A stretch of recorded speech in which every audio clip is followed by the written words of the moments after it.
Bangladesh cricket board জানুয়ারির 4 তারিখে যখন মুস্তাফিজ কেন্দ্রিক ইস্যুটা ক্রিয়েট হলো, বাংলাদেশ ক্রিকেট বোর্ড তারা এতটা রিল্যাক্টেন্ট ছিল, কারণ আমি ওই সময় সিলেটে কাভার করছিলাম বিপিএল। ক্রিকেট বোর্ডের মিনিমাম 7 থেকে 8 জন director they were staying at Sylhet that time. তারা সকালে মানে ব্রেকফাস্টের টাইমে যখন এরকম একটা ব্রেকিং এলো, তারা সিলেটেই থেকে গেল। আপনি তো আপনার হেডকোয়ার্টারে ব্যাক করবেন, রাইট? আপনি এখানটায় এসে মিনিস্ট্রির সাথে অন্য যে ইম্পর্টেন্ট অর্গানগুলো রয়েছে তাদের সাথে আপনি একটা সমন্বয় করার চেষ্টা করবেন, অ্যান্ড দেন আপনি একটা প্রতিক্রিয়া জানাবেন। নিশ্চয়ই বাংলাদেশ ক্রিকেট বোর্ডকে জানাতে হবে, কারণ মুস্তাফিজ বাংলাদেশ ক্রিকেট বোর্ডে কন্ট্রাক্টেড ক্রিকেটার। এখান থেকে এনওসি নিয়েই তারা আইপিএল খেলার কথা ছিল। সেই জায়গায় বাংলাদেশ ক্রিকেট বোর্ডের প্রধান যিনি বুলবুল ভাই সহ অন্য যারা ছিল তারা সিলেটেই থেকে গেল, ওই রাতটাই থেকে গেল। ওখানটায় তারা কি মিটিং করলো সিটিং করলো আমরা জানি না, এবং সেটা সিলেটের রিজিওনাল একটা কি প্রোগ্রাম, সেটার জন্য তাদের থেকে যাওয়া লাগলো। বাংলাদেশের বিশ্বকাপ, বাংলাদেশের মুস্তাফিজ ইস্যু বুঝতে তারা যদি না পারে, তারা বোর্ডে আছে কেন? বুঝতে না পারলে ক্রিকেট বোর্ড থেকে রিজাইন করুক। রিজাইন করেছে না ইশতিয়াক ভাই, এদের সাথে কোপ আপ করতে না পেরে, তো তারাও রিজাইন করুক। তাদেরকে তো এমন কেউ বলে না যে হাত পা ধরে যে ভাই আপনার টাকা লাগবে। ব্যাপারটা কিন্তু এরকম না। আপনি থেকে গেলেন সিলেটে, তারপরে যখন থেকে গেলেন, যখন আপনার দিক থেকে প্রপার কোঅর্ডিনেশনটা হলো না, সিলেট থেকে ভাই ঢাকায় কোঅর্ডিনেশন হয় না, কারণ বাজার থেকে মতিঝিলও হয় না, ওই মতিঝিল যাওয়া লাগে। আমি বুঝাতে পারছি, বড় ট্রানজাকশন করতে গেলে হেড অফিসে যাওয়া লাগে ডেফিনেটলি। সেই জায়গায় তখন ক্রীড়া উপদেষ্টা মোটামুটি রাত 9টা সাড়ে 9টার দিকে স্ট্যাটাস দিয়ে দিল যে Bangladesh is not going to India to play the upcoming T20 world cup. এটা কিন্তু একটা স্টেটমেন্ট হয়ে গেল। বাংলাদেশ ক্রিকেট বোর্ড কি তার সাথে আলোচনা করেছিল? বাংলাদেশ ক্রিকেট বোর্ড কি পাকিস্তান যেমন বিভিন্ন ABCD পরিকল্পনার কথা বলছে, বুলবুল ভাইকে একবারের জন্য সেই 4 তারিখে বলেছিল আমাদের বিকল্প পরিকল্পনা রয়েছে? এই যে হারিনেসটা আমরা দেখলাম এবং পপুলিস্ট ডিসিশন নিতে দেখলাম, এখানটায় তো পুরো দায় বাংলাদেশ ক্রিকেট বোর্ডের। আপনার যদি নাজমুল হাসান পাপন এরকম একটা কমেন্ট করতেন যখন তিনি স্পোর্টস মিনিস্টার এবং বিসিবি প্রধান দুইটাই ছিলেন, একসেপ্টেবল। কিন্তু আসিফ নজরুল স্যার তিনি কিন্তু বাংলাদেশ ক্রিকেট বোর্ডের সাথে অ্যাফিলিয়েটেড না, দায়িত্ব পেয়েছেন 1 মাস আগে।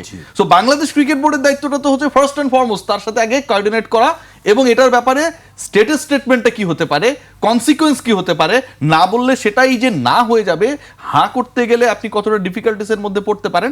বুলবুল ভাই তো ফেইল করেছে এখানটায়। সো এই ফেইলিওরটা আলটিমেটলি বাংলাদেশকে ভুগিয়েছে। I am not telling that we have to go to India to play the world cup, but I am telling যে আপনি যখন বলবেন যে আপনি ইন্ডিয়ায় খেলবেন না, আপনি প্ল্যান বিতে বলছেন আপনি ওয়ার্ল্ড কাপ খেলবেন, আপনি প্ল্যান সিতে বলছেন আপনি শ্রীলঙ্কায় খেলবেন, সো আপনি প্ল্যান এ ইন্ডিয়ায় খেলবেন না, সেটাকে বাস্তবায়ন করার জন্য you have to make sure যে আপনি আপনার স্ট্রেংথ নিয়ে প্ল্যান বি এবং সিতে রয়েছেন। আজকে যদি বাংলাদেশের খেলা পৃথিবীর যে কোনো জায়গায় হইতো, যে কোনো জায়গায় এক্সেপ্ট ইন্ডিয়া, আপনারা কি ক্রিকেট বোর্ডকে প্রেজ করতেন না? ইমরোজ ভাই বলতেন না ক্রিকেট বোর্ড ভালো কাজ করেছে, ডিপ্লোমেসিতে সফল? 100%। এখন যখন আপনি ডিপ্লোমেসিতে ব্যর্থ হয়েছেন, বাংলাদেশে খেলা শিফট করতে পারেন নাই, এই ওয়ার্ল্ড কাপকে আপনি মানে সরে আসলেন ওয়ার্ল্ড কাপ থেকে। বাংলাদেশের ইতিহাসে 99 বার প্রথম একটা ওয়ার্ল্ড কাপ আমরা খেলতে পারছি না ডিসপাইট বিইং কোয়ালিফাইড।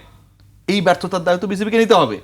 আপনি যদি ভেন্যু সরাতে পারতেন, সেই সফলতা যদি আপনি নিতেন, আপনি যদি ডিপ্লোম্যাটিক ওয়েতে বিশাল কিছু হয়ে যেতেন, তাহলে তো আপনি যে ব্যর্থ হলেন, আপনি যে ভেন্যু সরাতে পারলেন না, আপনি যে 14-2 ভোটে হেরে গেলেন, এই ব্যর্থতার দায় তো বাংলাদেশ ক্রিকেট বোর্ডের। বুলবুল ভাই এই কথা বলে না কেন? অবশ্যই এটি একটি প্রশ্ন। আমি আবার ইমরোজ ভাইয়ের কাছে আসতে চাই। ইমরোজ ভাই, এই অবস্থা তো আর একদিনে তৈরি হয়নি, নিশ্চয়ই পেছনে অনেক দিন গেছে, সময় গেছে। মানে কনসিকুয়েন্সটা কি আসলে? আমরা এখন সামনে কি দেখতে পাচ্ছি, এরপর কি কনসিকুয়েন্সটা আমাদের ভবিষ্যৎটা কি, দেশের ক্রিকেট আসলে কোন দিকে যাচ্ছে? কনসিকুয়েন্সটা হচ্ছে কি, ফার্স্ট থিং হচ্ছে আমরা যে কোনো খেলায় হারার পরেই বলি আমরা শিক্ষা নিলাম, বলি না? আমরা সবসময় এখানে কি সেই সুযোগটা আছে? না, আমরা বলে থাকি এবং আমরা সামনে ভালো খেলবো। তো আই হোপ যে first thing is the mistake done by BCB and the whole system, এটা থেকে আমরা একটা শিক্ষা নেই কীভাবে অ্যাপ্রোচ করা দরকার। এবং আমাদের কোনো প্রাতিষ্ঠানিক শিক্ষা কিন্তু কোনো ডাইরেক্টরেরও নাই, আমারও নাই, যে হাউ টু হ্যান্ডেল দিস। এই পুরা ক্রিকেট যে কর্মযজ্ঞটা আছে ইন্টারন্যাশনালি, এটা কাজ করতে করতেই মানুষ শিখে। তো সেই জায়গাটা থেকে আমরা বলবো আমরা হয়তো কোনো জায়গায় অপরিপক্কভাবে হ্যান্ডেল করেছি। তবে আমাদের আমিনুল ইসলাম বুলবুল, উনি তো আইসিসির সাথে বহুদিন থেকে কর্মরত, কোনো না কোনোভাবে আইসিসির এই জিনিসগুলো জানেন, এবং কোনো একটা জায়গায় আমরা হয়তো ডিপ্লোমেসিতেও একটু ফেল করেছি। আমি যেরকম রিয়াসাত বলছিলেন যে আমরা 14-2 ভোটে হারলাম বা 14-1 ভোটে হারলাম, সেই জায়গাটার থেকে আমি বলবো এটা অনলাইন ভোটিং হয়েছে কিনা, এটা ডাইরেক্ট ভোটিং হয়েছে কিনা আমরা জানি না। যদি অনলাইন ভোটিং হয়, আপনাকে বুঝতে হবে most of the cricket board তারা কিন্তু অনেক সময় ভারতীয় ক্রিকেট বোর্ডের ছত্রছায়ায় বেঁচে থাকেন। তো তারা হয়তো এক্সপোজ হতে চায় না কারা ভোট দেয়। যখনই আপনি কনসিল ভোটিং হবেন, তখন কিন্তু আপনি শুধু লিখবেন ইয়েস নো, কে দিয়েছে কেউ জানে না, বাট আমরা আন্দাজ করতে পারবো কারা দিয়েছে। সেই জায়গাটা আমরা একবার ফেল করেছি, এবং আমার মনে হয় আমরা দেখি নাই যে বিসিবির কোনো কন্টিনজেন্ট বলেন বা কোনো representative they have visited other country যে আমরা এই ফেস করছি, উই নিড ইউর সাপোর্ট। আপনি হয়তো তারপরেও ফেল করতাম, but at least we could have said যে আমরা গেছি। এখন কার সাথে টেলিফোনে কথা বলেছেন, জুমে কথা বলেছেন, সেটা আমরা জানি না। এটা যদি ওনারা করে থাকেন তাইলেও বলবো দে হ্যাড অ্যান এফোর্ট। এবং আমরা কোনো জায়গায় এখন পর্যন্ত আমরা ভারতীয় দল বা অস্ট্রেলিয়া বা ইংল্যান্ড দলের মতন অতটা পরিপক্ক ফাইনাল হয়নি। পাকিস্তানের মতন একটা ঐতিহ্যবাহী দলকেও কিন্তু নড়বড়ে অবস্থায় থাকতে হয় কোনো কোনো জায়গায়, because of their recent performance and their political situation. তো আমাদেরও কিন্তু পারফরমেন্স এভারেজ, বা টি-20 ওয়ার্ল্ড কাপে 20টা দলের ভিতরে আমরা কিন্তু 8ম দল। আপনি আমাদেরকে ছেটে দিলেন, আপনি নিচ্ছেন হলো 22 নম্বর 21 নম্বর দলটাকে। পাকিস্তানও যদি যা গুজব শোনা যাচ্ছে, ইনকেস তারা কোনো একটা ডিসিশন নিয়ে নেয় যাবে না, তাহলে 22 নম্বর দলটা ওয়ার্ল্ড কাপে খেলবে। তো গ্লোবালাইজেশন যখন আপনি করতে যাচ্ছেন, সেই জায়গাটা যদি আপনি মনে করেন যে দলগুলা এই পর্যন্ত উঠে এসছে তাদেরকে ছেটে দিচ্ছেন, এটা গোয়ার্তমি পানা যারা করেছেন। তারা they were also not flexible, তাদেরও একটা গেছে। আমি একটা জাস্ট কোইন্সিডেন্টাল একটা পয়েন্ট দেখেন, ওয়ার্ল্ড কাপ শুরু হবে 7ই ফেব্রুয়ারি, শেষ হবে 8ই মার্চ, আইপিএল শুরু হচ্ছে 15ই March. Why BCCI had to declare মোস্তাফিজকে আমাদের দরকার নেই, কারণ এই কারণ সোশ্যাল মিডিয়া অনেক প্রেশার, অমুক হচ্ছে, হুমকি আছে। আপনি কি মনে হয় না এটাতে কোনো একটা হিডেন এজেন্ডা ছিল? আমার তো মনে হয়। আমি তো ওয়ার্ল্ড কাপের পরেও বলতে পারতাম আপনারা যদিও সেফ, বাট পিপুল চাচ্ছে না KKR আসতে, কিন্তু তাদের এজেন্ডা তো আরেকটা ডিফারেন্ট।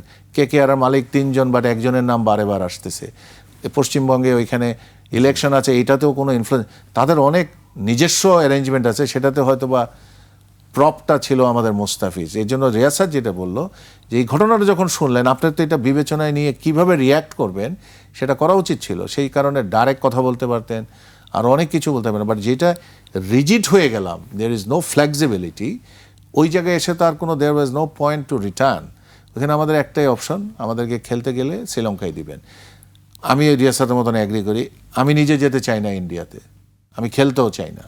যেইভাবে আমাদেরকে ইনসাল্ট করা হয়েছে, যেই সিকিউরিটি থ্রেট আছে, সাংবাদিক, আমাদের দর্শক এবং সবাই, কারণ আমাদের গত ওয়ার্ল্ড কাপে যারা ইন্ডিয়ায় গেছেন তারা কিন্তু নিগৃহীত হয়েছেন অনেকেই, অনেক জায়গায়।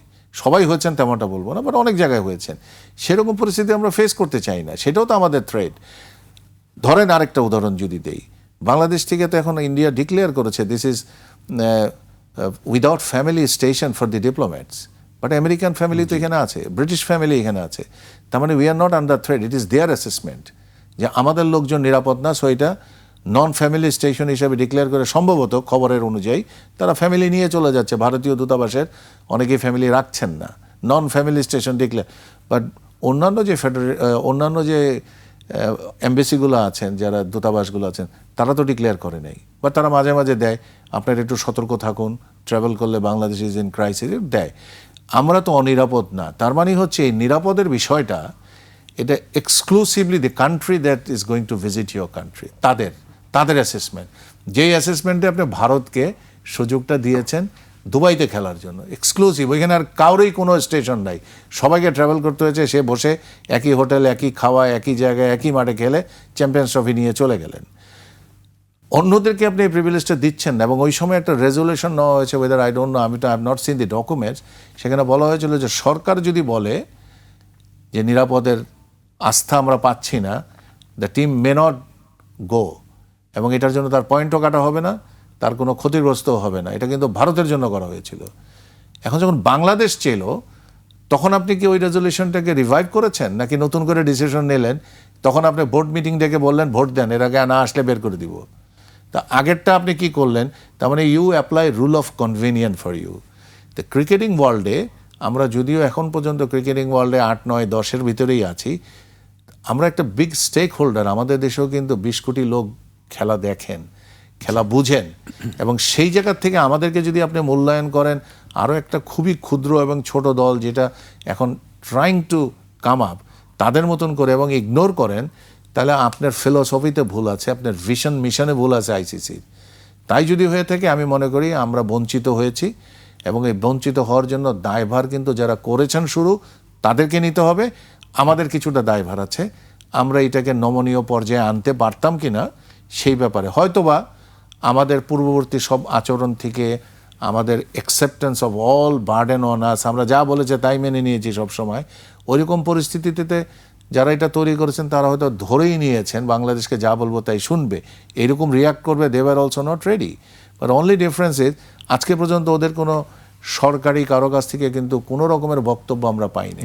ইভেন বিসিসিআই কোনো বক্তব্য দেয় নাই। যা শুনছি আইসিসি অ্যান্ড মিডিয়া, তো মিডিয়া 125 কোটি লোক বা 130 কোটি লোক তারা মিডিয়াতে ফ্লাডেড করে দিতে পারে উইথ গুজব, এবং যেটা আমরা এই গত 24 অগাস্টের পর থেকে যা দেখছি, অনেক জায়গায় আমাদের সাথেও ভারতের অনেকের ছোটোখাটো রিলেশন তো অনেকের আছেই, তাদের সাথে কথা বলার পরে তারাও অনেকে বিরক্ত। তারা যে সবাই সব বিশ্বাস করছেন তা না।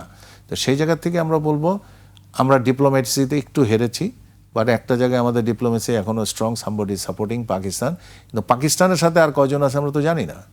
আপনি ক্রিকেটিং ওয়ার্ল্ডে শুধু দুইজনে একসাথে বাঁচবেন, things becoming difficult and gradually. ধরেন আমরা শুধুমাত্র বোর্ডগুলোর সাথে কথা বলবো তেমনটা না, আপনি বিশিষ্ট ক্রিকেটার এক্স যারা আছেন, যারা কমেন্ট্রেটর আছেন, যারা সাংগঠনিকভাবে জড়িত জন্য, তাদের সাথেও কিন্তু যেতে পারতেন, তাদের স্টেটমেন্টও আপনি কিন্তু ফ্লোট করতে পারতেন, তাদের মতামতও আপনি ভিত্তি করে একটা জনমত তৈরি করতে পারতেন, যাতে আইসিসিও কিন্তু they could have been under pressure. এখন কিন্তু ওইটা আমরা করতে পারি নাই বলেই আমার মনে হয়।